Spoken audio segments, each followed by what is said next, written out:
Alright, here it is, the one you've all been waiting for, if I can find my frickin' cursor. Yay! It is that's right, chi-square distribution, or the chi-square test. Why do we use the chi-square, Jay? We want to test a claim. That looks terrible.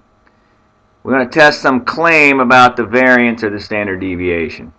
Okay, so the z-test and the t-test were about the means. Of course, the proportion test was about a proportion. And the chi-square test is a test about variances or standard deviation. Okay? And it can always be done as a two-tailed test, something like h naught, the standard deviation equals, or the standard deviation is not equals. It could be an upper or lower tail test, greater than or equal to, less than, whatever. This is, of course, a lower tail. Or it could be an upper tail. Okay? That's not the problem. So what you're going to have here is this. It's going to be chi-square is equal to, now you may have forgotten it, because you did do this in when you did confidence intervals. It is this guy right here. That is how we make a chi-square statistic. And that's how it always works. So then the question is, well, alright, what does a chi-square look like? Maybe it's been a while and you've forgotten. It looks like this. It is not symmetric. And so if you're going to put 0.05 up here, that's great, you can do that. But that 0.05 on the lower end, you see, it's not going to be negative and positive a value. They're going to be two different numbers. Okay, this is, obviously bigger numbers over here, bigger and smaller on this side, but all positive numbers. Okay? Of course, if your test statistic ends up out here or out here, you will reject H naught. If it's in the middle, you will fail to reject H naught, just like always. And so when I do these things, it's pretty easy to do. You literally just come in and you'll say something like, hey, Bob says that standard deviation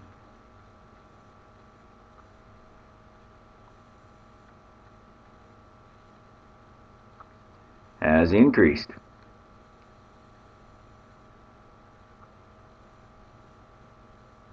From, some historical,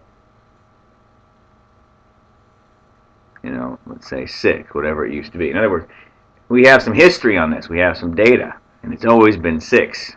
But now he thinks it has gone up, by the way, significantly. So we just test a little 0.05 action here, let's say. And so what does he do? Well, he takes a sample, obviously. That's what we always do. 25 people. Or 25 whatever, so it doesn't even matter. I didn't even get that specific. And the standard deviation, of course, of the sample, 7.9. Notice that I could tell you the mean, because I'll have the mean, but you don't need the mean, because the chi-square is simply 24 times 7.9 squared over 6 squared. And it is that easy. So 24 times 7.9 squared divided by 6 squared. 41.6. Say, that's big. Okay, now let's go find a cutoff score for this guy, or a critical value. Right, like that. We're putting 0.05 all in the upper tail. Why are we all putting in the upper tail? Because Bob said that it has increased. He literally said that. So that is a upper tail test. Okay? And so I will look it up in the back of my book first on the old chart. Now your back of the book has a chart similar to this, and it's pretty straightforward to run. So you come across the top and you find the value in question, in this case 0.05, and you come down to the appropriate degrees of freedom, which in this case is n minus 1, which in this case is 24. And you pick off that value, so it's 36.4. 36.4. We are out here So we are going to reject H naught. And of course, what are we doing? We are agreeing with Bob. Bob is correct. Standard deviation has increased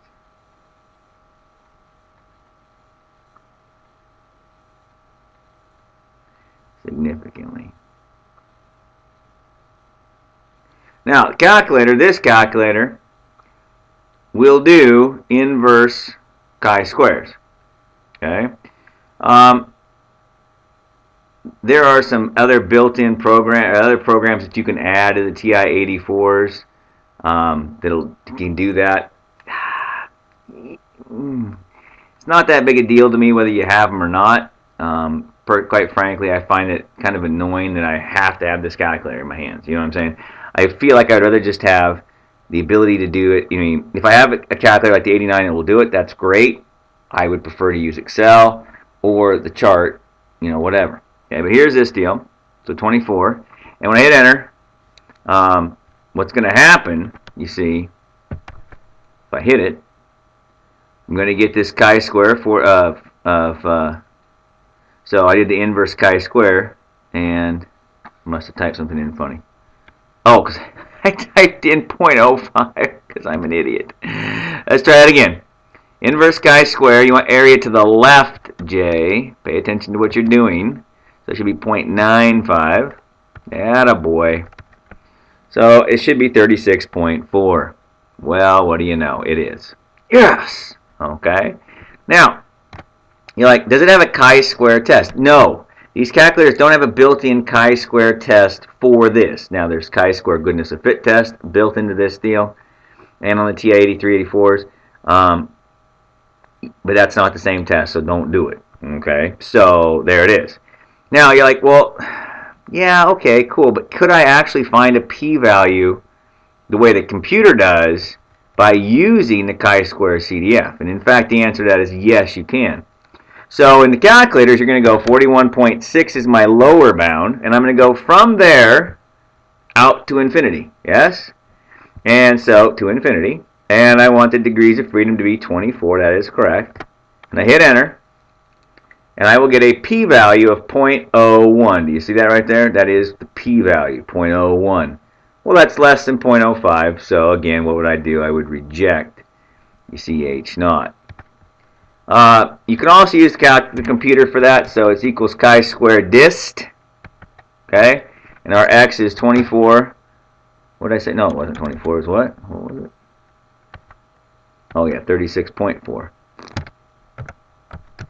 Comma, degrees of freedom, 24, comma, 1. Now, this is an upper tail. We're on the upper side, yes? So because we're on the upper side, we want to do 1 minus that. Ta-da! And what happened there? Oh, because I went from 36 point, for God's sakes. By the way, I hope that's true, because 36.4 was my cutoff score for 0.05. I hope what I did is true for that, right? I want actually 41.6 in there. Let's try it again. 41.6. Ta-da! There's our p-value. Nice! Nice. And so, we can do other things. We can talk about I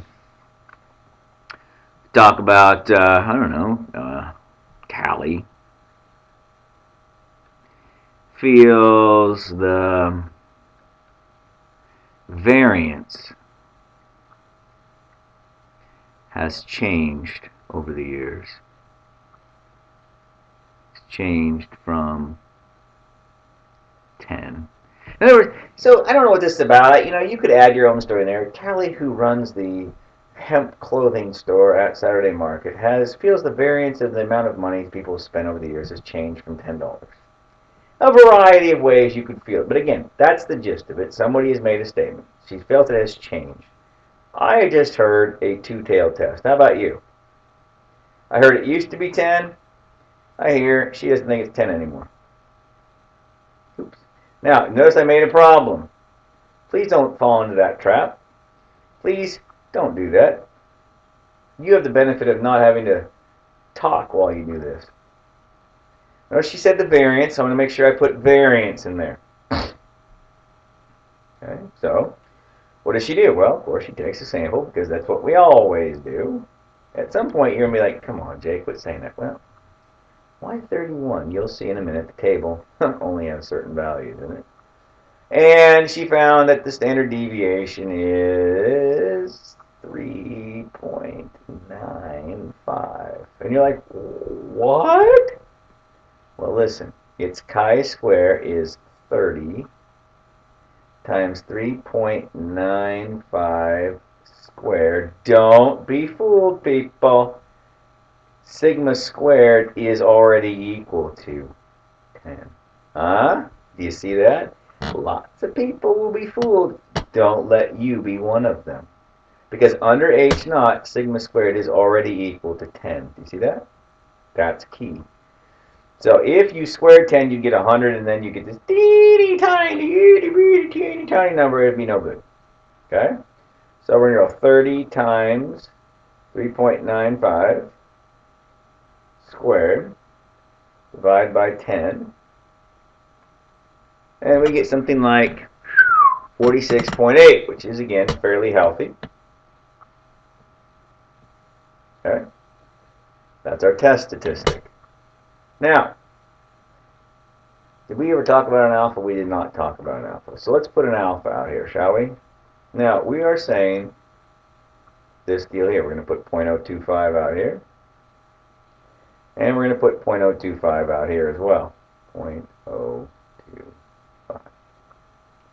So I'm going to go look at that chart again. And this chart is in the back of your book, or at least one very similar to it. So I'm going to look at 0.025. That's this column right here. And I'm going to scroll down to 30, which you notice how it only has 30, huh? That's pretty cool, huh? So 45.7, yes, 45.7. Oh, did I get the wrong column? Oh, I'm sorry, 46.9. Sorry about that. 46.9, do you see that? 46.9. That's on the upper end. 46.9. And what about on the other end of the room?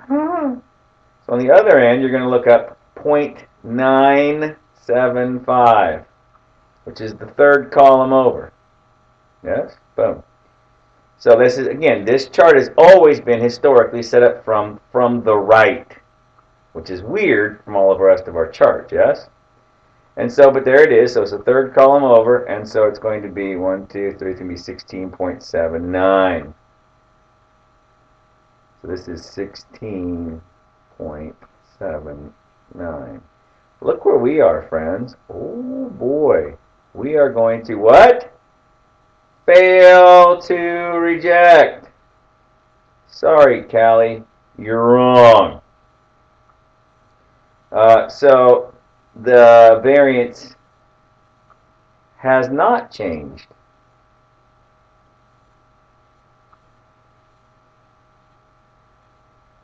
Wait for it. Significant. Okay. Now in the calculator, there again, apps, stats list editor. So you want to find those cutoff scores, you're going to go F5 there, it'll inverse chi-squared. Only, by the way, you can only do inverse chi-square on the TI-89s and maybe the latest of the 84s. Okay, so just be aware of that. So watch me put in 0.025 and 30 degrees of freedom. And you will see 46.9, or I'm sorry, that's 16.79. I did the bottom one first. I put in 0.025. That's fine. I got to do them both. And inverse chi-squares of 0.975. Because this calculator always gives you from the left over. Okay, so 46.97. Okay, now here's a question. This calculator and the 84 will do it. So let's do this. Let's do chi-square CDF. Yes, chi-square CDF. And let's go from where? Give it to me. Let's go from 46.8, which was our critical value, right? Our test statistic, rather, 46.8. And let's go to infinity. And let's use 30 degrees of freedom. And let's hit OK. And what's going to happen is you're going to get a value of 0.026. What? What? But Jay, 0.026 is less than 0.05. Shouldn't I reject? Ah, friend. This is a two-tailed test. So I got 0.026, you see, from here out, right? But I have to multiply that by 2 to get my p-value, which is something like 0.052. Okay? And because this is greater than alpha, what do? Again, I failed to reject. The answer will be 100% the same. Can be done in Excel pretty easy. I personally like Excel for this. To me, it makes me happiest. I'm going to put in 46.8, comma 1. Oops, I'm sorry, not comma 1, comma 30 first. Comma 1. There we go. And because this was on the upper side of the thing, not the lower side, I'm going to do 1 minus. And just go equals that times 2, and that'll be my p-value. Boom. And that's bigger than 0.05, so once again I fail to reject H naught. And it has not changed significantly. Okay? Oh, let's see here. Violet. What happened to my pen? Come back. So let's talk about old Violet. Violet believes that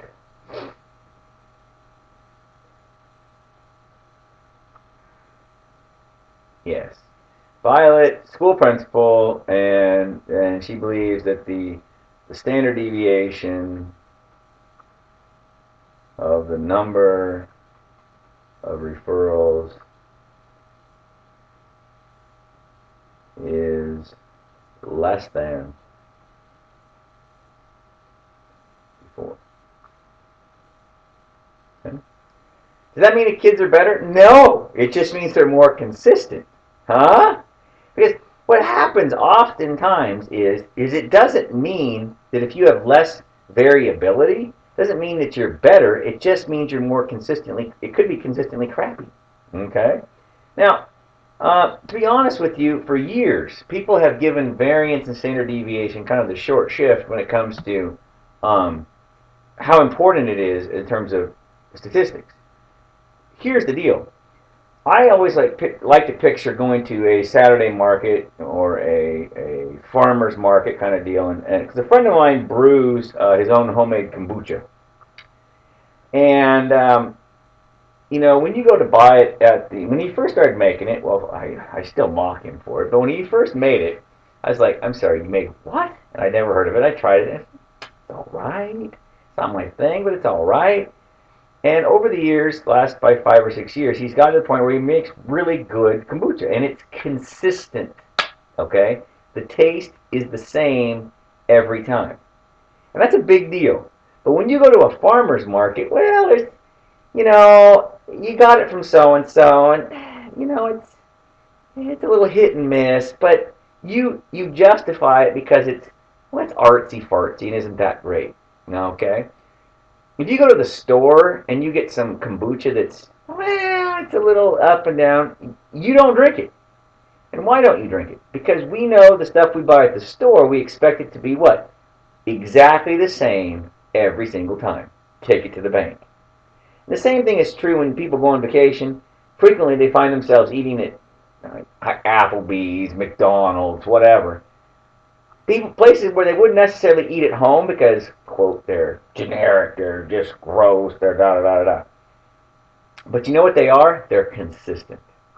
And when people go on vacation, they already have enough stress. They don't need to have a problem eating some food that makes them feel, their tummy upset or whatever.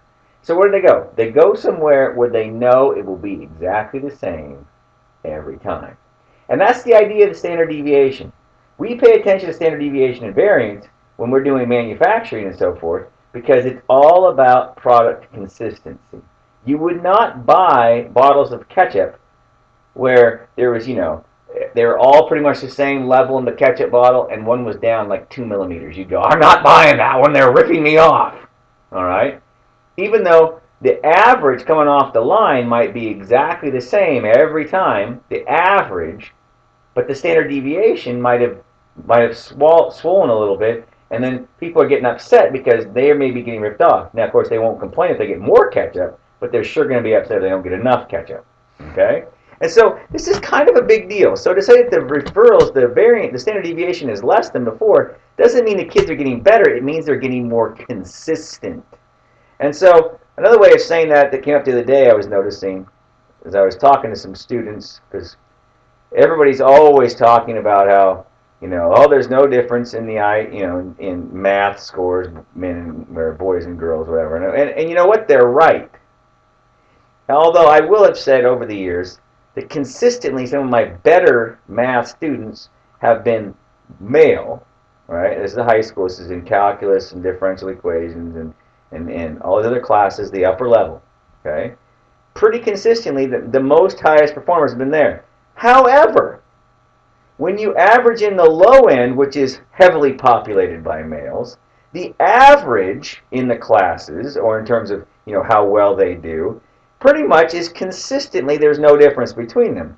But the men almost always have a higher standard deviation. That is, there's more on the low end and more on the upper end. So to say that they have a bigger variance or standard deviation doesn't say they're better. It says they're less consistent. The girls tend to be more consistent around their average, versus the boys, they're all over the map. Okay, you have some that are ridiculously brilliant, and then others that are just like, wow, okay.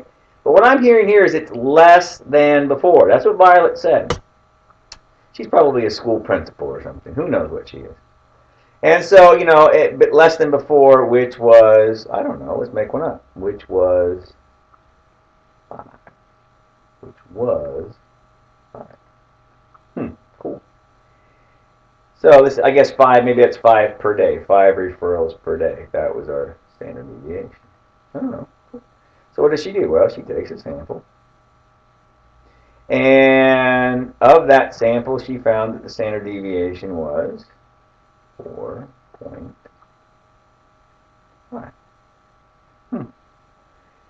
So chi-square is 20 times 4.5 squared over 5 squared. So when you punch that out, give it to me. Come on. There you go. On.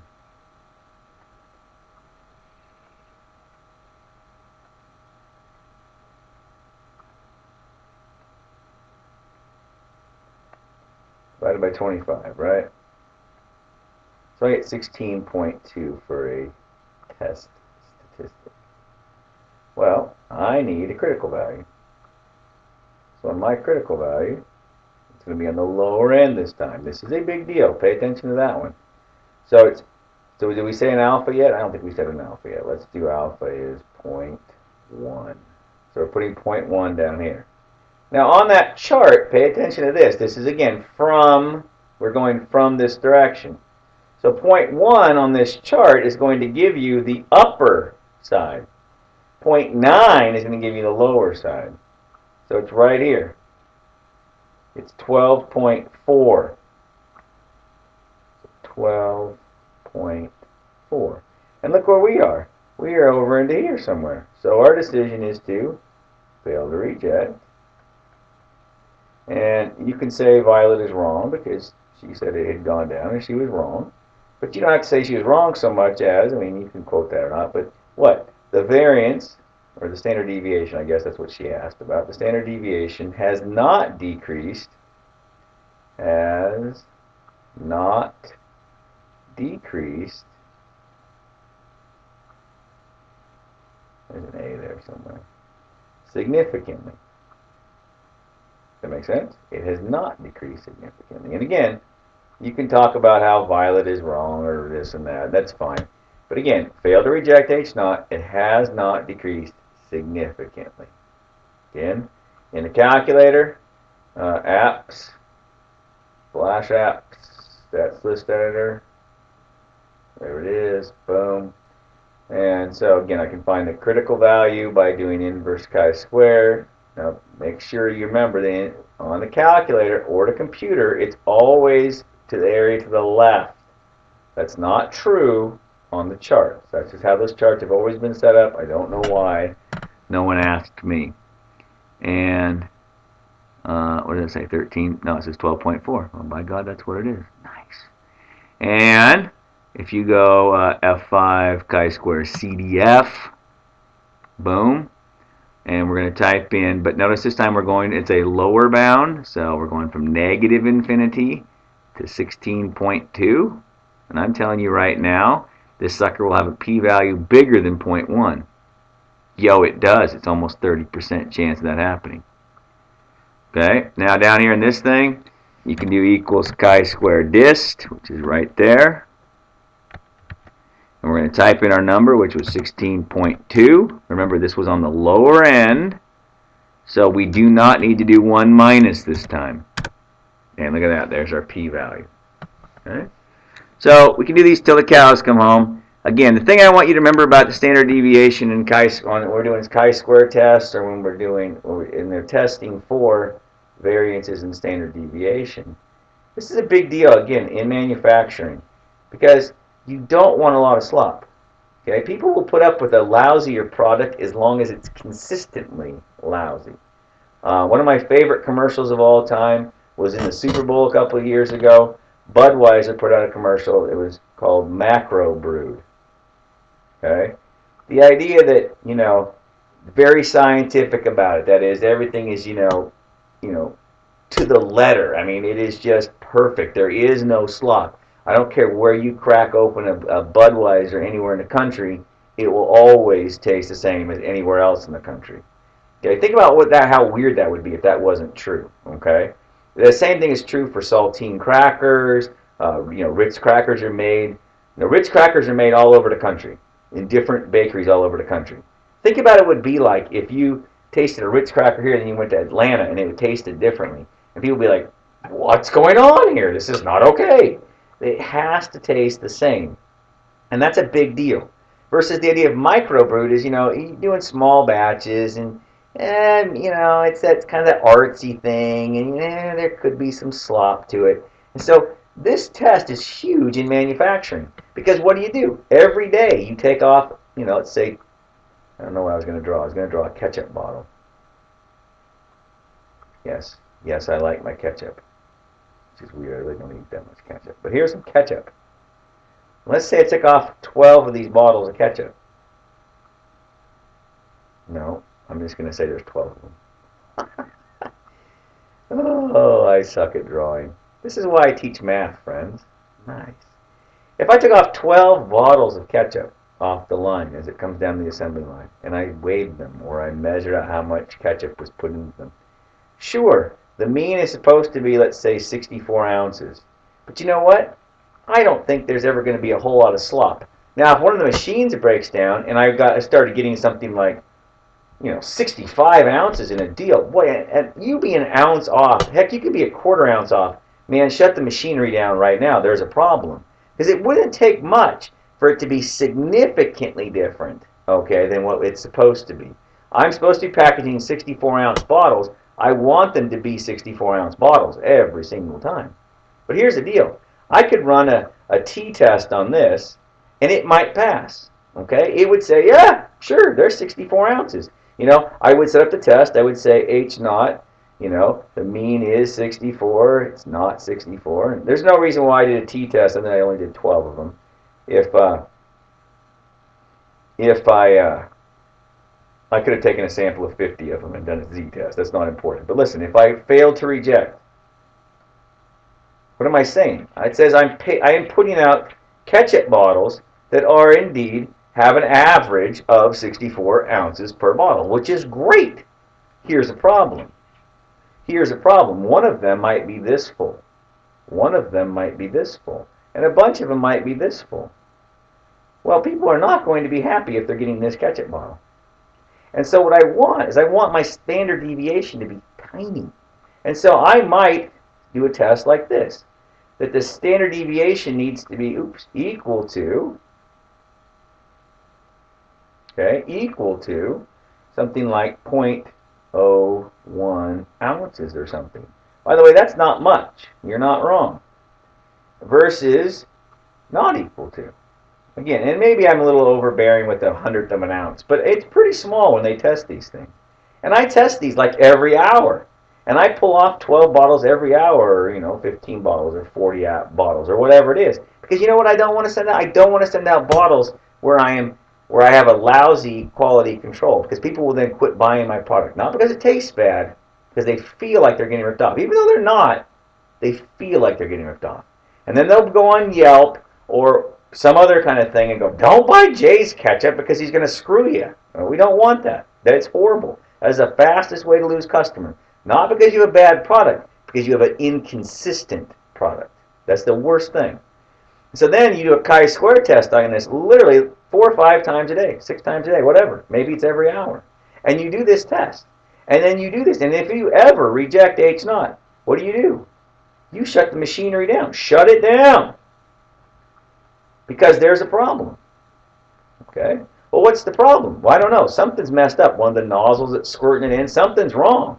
Because it might pass the Z or the T test, and we're still putting out the average correctly, but our standard deviation or our variance has changed. We can't have that. That's just not okay.